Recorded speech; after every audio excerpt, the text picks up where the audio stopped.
নমস্কার বন্ধুরা।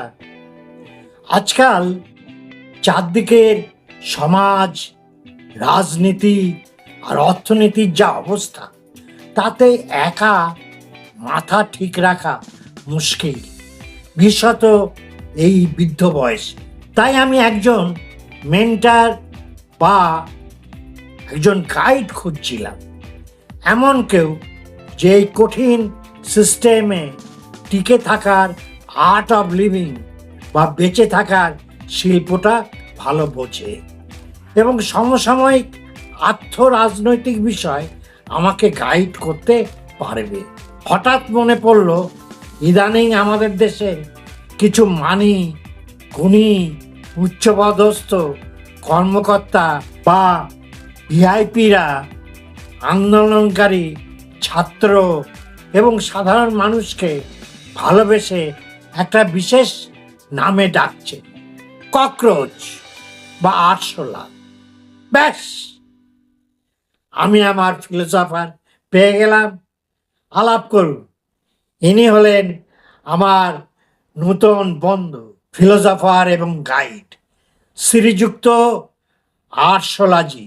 লোকে একে তুচ্ছ ভাবে, নোংরা ভাবে, জুতো পেটা করতে চায়, কিন্তু আজ আমি আপনাদের ওনার এমন কিছু ইতিহাস আর গুণাবলী শোনাবো, যা শুনে বড় বড় ডিগ্রিধারীদেরও মাথা ঘুরে যাবে। ইতিহাসের পাতা উল্টে দেখুন, আজ থেকে প্রায় 32 কোটি বছর আগে, কার্বনিফেরাস যুগে, যখন এই পৃথিবীতে প্রথম মানুষের দাদামশাইদেরও জন্ম হয়নি, তখন থেকে আরশোলাজিদের পূর্বপুরুষরা এই পৃথিবীতে বুক ফুলিয়ে হেঁটে বেড়াচ্ছে। মাঝখানে এলো ডাইনোসরাসরা, বিশাল চেহারা, মারাত্মক ক্ষমতা, অহংকারে মাটিতে পা পড়তো না, ঠিক যেমন আজকের যুগের কিছু ক্ষমতাশালী নেতা। ডাইনোসরসরা ভাবতো এই পৃথিবীটা তাদের বাপের সম্পত্তি। তারপর কি হলো? একটা ছোট্ট জলবায়ু পরিবর্তন বা গ্রহাণুর ধাক্কা এলো, আর ডাইনোসরাসদের পুরো বংশ ফু ডিলিট হয়ে গেল। কিন্তু আমাদের আরশোলাজি, তিনি মরেছেন না, তিনি ডাইনোসরাসদের বিলুপ্ত হওয়া দেখেছেন, তুষার যুগ দেখেছেন, এমনকি হিরোশিমা নাগাসাকির পারমাণবিক বোমা বিস্ফোরণও হজম করে বেঁচে রয়েছেন।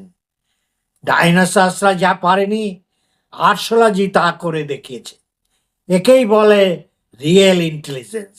এখন প্রশ্ন হচ্ছে, ওনার এই মহাজাগতিক বুদ্ধিমত্তা আর টিকে থাকার রহস্যটা কি? প্রথমত, ফ্লেক্সিবিলিটি বা মেরুদণ্ডের অভাব।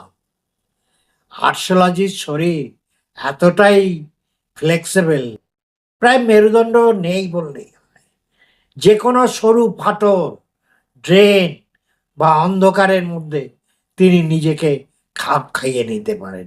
আজকালকার রাজনীতি বা চাকরিতে টিকে থাকতে গেলে যে অসম্ভব রকমের মেরুদণ্ডহীন বা ফ্লেক্সিবল হতে হয়, তা ওনার চেয়ে ভালো কে জানে।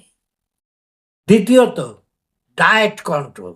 বাজারের ডিমের দাম বাড়ুক, তেলের দাম আকাশ ছোঁয়া হোক বা জিএসটি লাগুক, আরশোলাজির কিচ্ছু যায় আসে না। তিনি বইয়ের আঠা, সাবান, চুল থেকে শুরু করে কাগজের টুকরো সব খেয়ে বেঁচে থাকতে পারেন।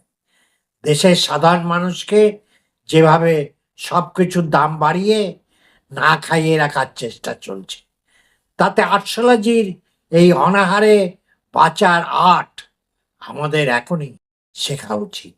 তৃতীয়ত, এই বিশাল দুটো অ্যান্টেনা, এগুলো কোনো সাধারণ অ্যান্টেনা নয়, এগুলো হলো ওনার পলিটিক্যাল ওয়াইফাই। কোন দিক থেকে জুতো, ঝাঁটা বা ডিম ধেয়ে আসছে, অর্থাৎ কোন দিক থেকে পুলিশের লাঠি বা ইডি সিবিআই নোটিশ আসছে, তা এই অ্যান্টেনা দিয়ে উনি আগে থেকেই টের পেয়ে যান, আর নিমিষের মধ্যে অন্ধকারের নিরাপদ আশ্রয় লুকিয়ে পড়েন। তাই যারা অ্যান্টি এস্টাবলিশমেন্টের বিরুদ্ধে সোচ্চার হন, সেই সাধারণ মানুষকে বা ছাত্রদের আরশোলা বলে অপমান করছেন একদল নেতা, ভিআইপি, সুবিধাভোগীরা। তারা আসলে অজান্তেই আরশোলাদের একটা মস্ত বড় কমপ্লিমেন্ট দিয়ে ফেলছেন।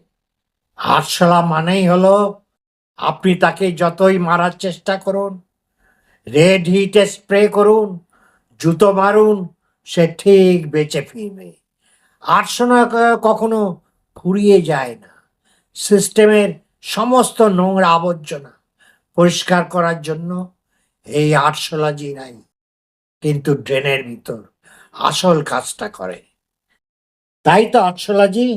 সো লেডিজ অ্যান্ড জেন্টলম্যান, এখন থেকে আমাদের এই চ্যানেলে সামাজিক ভণ্ডামি, রাজনৈতিক সার্কাস আর অর্থনৈতিক কেলেঙ্কারির যত গল্প হবে, সব কিছুর পোস্টমর্টেম করবেন আমার এই বন্ধু।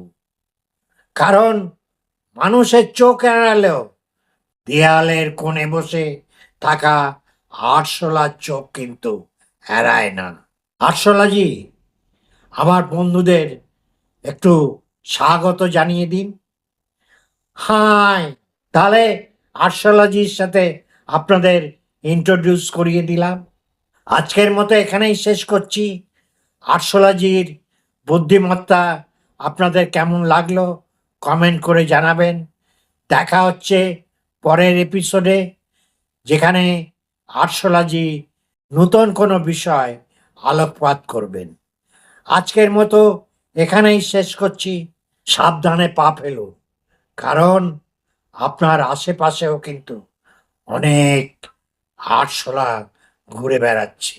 আজকের ভিডিওটা যদি আপনাদের ভালো লাগে, একটি লাইক করুন, বন্ধুদের শেয়ার করুন, আর যারা এখনো এই চ্যানেলটা সাবস্ক্রাইব করেন তারা সাবস্ক্রিপশন বাটনটা ক্লিক করে দিন এবং অল নোটিফিকেশন বেলটা বাজিয়ে দিন, যাতে আমার এই জাতীয় স্যাটার ভিডিও আপনারা সময় মতো পেতে পারেন। শেষকালে কৃতজ্ঞতা প্রকাশ। বারাসাতের অ্যাডওয়ার্ল্ডের কর্ণধার সুব্রতর উদ্যোগে ও ছেলেরা এই আরশোলার শিল্পকর্মটি করেছে। ওদের সকলকে আমার আন্তরিক কৃতজ্ঞতা জানাচ্ছি। নমস্কার। সাইন অফ, সুজয় দে।